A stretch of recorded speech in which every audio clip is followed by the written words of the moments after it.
The first thing I noticed was the crack. It ran along the alien warrior's chest plate, starting near the left shoulder joint and spidering outward like frozen lightning. The alloy around it was scorched black, warped inward as if something very powerful had struck and almost killed her.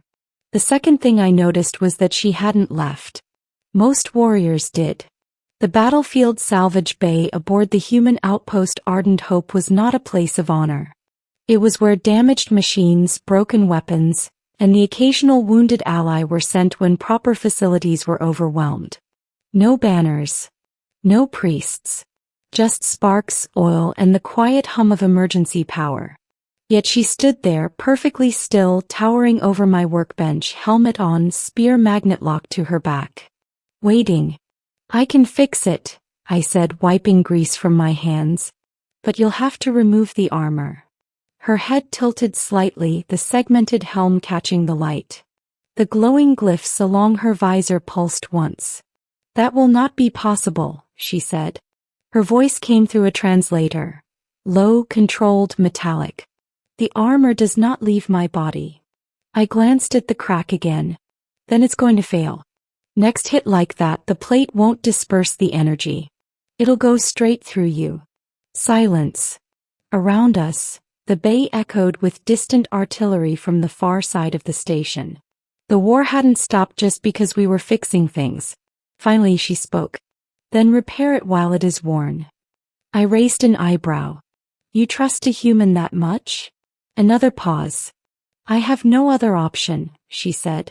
That was how I ended up repairing alien battle armor while its owner was still inside it. Something no one in the Keeler Human Coalition had ever documented before. And it was how I learned that even the galaxy's deadliest warriors could cry. Beginning. The unlikely assignment. My name is Jonah Hale. Human. Engineer. Not a soldier. I was stationed on Ardent Hope because someone decided humans were uniquely good at fixing things that weren't supposed to work together. Alien tech. Hybrid systems. Jury-rigged miracles held together by math, stubbornness, and caffeine. The Keeler Dominion had provided warriors. Massive, disciplined, terrifying. Their shock troops, called the Vashtor, were living legends. Born into war, trained from childhood, encased in symbiotic armor that bonded to their nervous systems. They didn't retreat. They didn't surrender. They also didn't talk to humans unless absolutely necessary. So when one of them walked into my bay alone, damaged, and asked for repairs instead of reporting to her command cast, I knew something was wrong. "Name?" I asked, bringing up diagnostics. "Designation, Kael'thra," she replied. "Rank, Blade Captain." I whistled softly. That explains the mess. Her armor was unlike anything I'd seen up close. Layered adaptive plates, each grown rather than forged. The crack wasn't just structural, it was emotional for lack of a better word. The armor responded to her stress levels. And right now it was screaming. "Did you take a plasma lance hit?" I asked. "Yes." "And you're standing?" "Yes." I shook my head. "You aliens are ridiculous." She didn't respond. As I powered up my tools, I noticed something odd. The armor's internal feedback loops were unstable, not from damage alone but from overload. Like the system had been pushed far past what it was designed to handle. "Blade Captain," I said carefully, "how long have you been deployed without rest?" Another silence. Longer this time. "Define rest," she said. I sighed. "Figures. Middle. Cracks beneath the surface." Repairing the armor while she wore it was delicate work. The plates were bonded directly to her skin through a neural lattice. Any mistake could send pain feedback straight into her nervous system. "Tell me if it hurts," I said, adjusting the microwelder. "It will," she replied calmly. Helpful. As I worked, I began to notice small things. The way she stood unnaturally rigid. The faint tremor in her hands when the tools sparked too close. The armor compensating for micro-movements she didn't consciously make. Fear responses. That didn't make sense. The Vashtor were bred for fearlessness. conditioned from birth to embrace death. They were the reason enemy lines broke.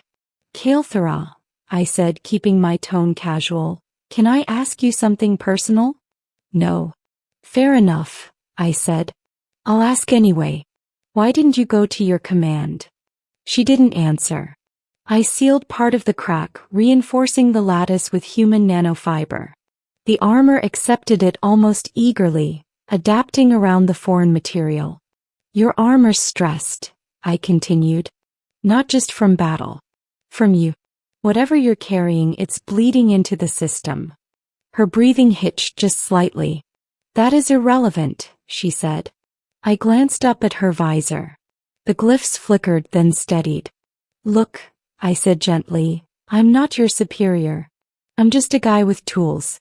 But if something's wrong, pretending it isn't won't fix it. For a long moment, the only sound was the welder's hum. Then very quietly she said, I failed. I stopped working. Failed how? I was ordered to hold the western breach, she said. I held it. For 6 cycles. When reinforcements arrived, there were none of my unit left. I swallowed. That's not failure. That's... They died under my command, she snapped. The translator couldn't soften the edge in her voice. Their blood is my responsibility. I'd heard survivors talk like that before. Human soldiers. Same words. Different species. The Dominion teaches us that sorrow is weakness, she continued. That grief dishonors the fallen. I resumed working slower now. And what do you think? Her fists clenched.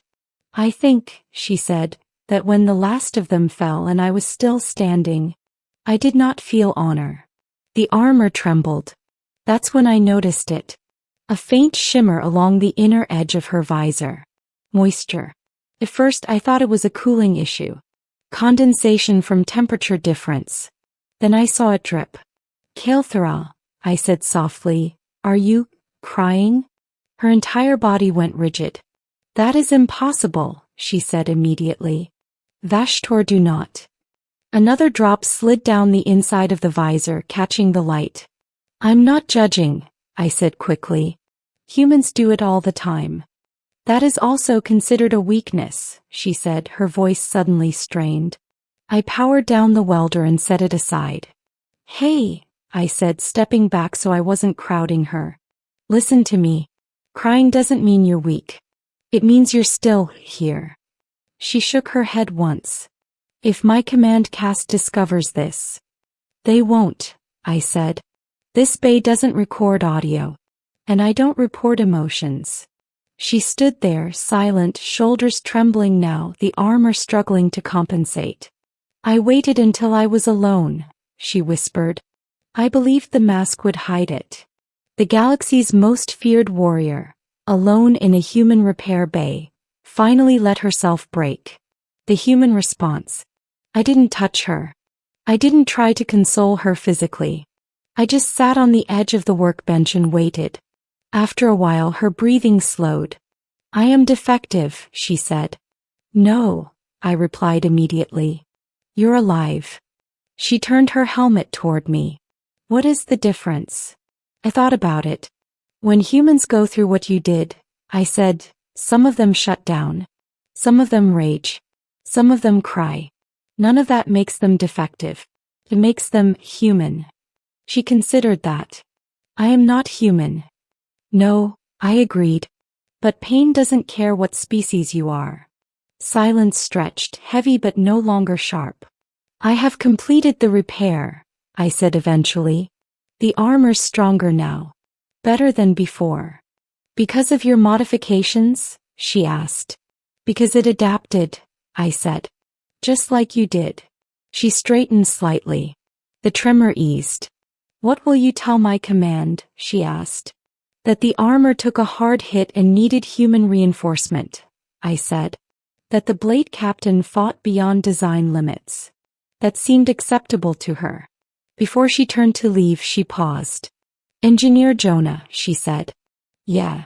In my culture, she said carefully, to witness another's unmasked sorrow is considered a binding event. I blinked. Binding how? Her visor tilted just enough that I could almost imagine her eyes behind it. You are now considered pack, she said. I laughed softly. Guess I've been adopted by an alien warrior. She did something then that startled me. She inclined her head. A warrior's bow. I will return to battle, she said. But I will not forget this. Ending, after the armor was whole. Weeks later the war turned. Coalition forces pushed back the enemy offensive. The western breach held, this time with reinforcements arriving in time.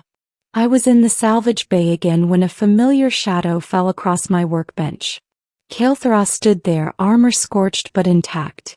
Reinforced plates bearing faint traces of human nanofiber. You're late, I said. She made a sound that the translator hesitated over before labeling it amusement. I required no repairs, she said. I came to inform you. Inform me of what? My unit has been reformed, she said. I have accepted command again.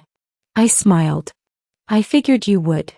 She hesitated, then added, and I have adjusted my understanding of weakness. Oh. Yes, she said. I now believe it is the refusal to feel that breaks us. I leaned back.